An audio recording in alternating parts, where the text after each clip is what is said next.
Do you ever get annoyed by nervous backseat drivers? You know these crossroads, Don, slow down because somebody could come through there and not observe the stop sign. Now just slow down. And no matter how safely you're driving, they're still nervous? Speed limit's 90. Well, slow down to 60. Oh, no. You know, We'll never get there. I don't like highways, and here we are. Unless you're reckless, it's probably not your driving.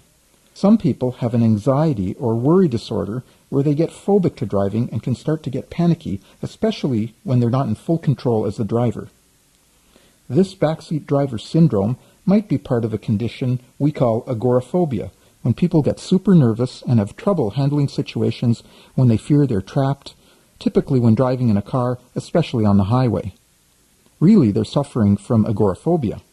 But instead of recognizing their own worry or anxiety, these backseat drivers give the driver and other passengers a hard time.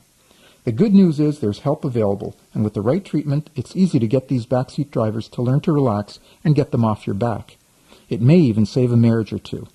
If you or someone you know is suffering from agoraphobic, nervous backseat driver syndrome, or to check if you might be one, click on www.mentalhealthminute.com. I'm Dr. Thomas Unger with your Mental Health Minute.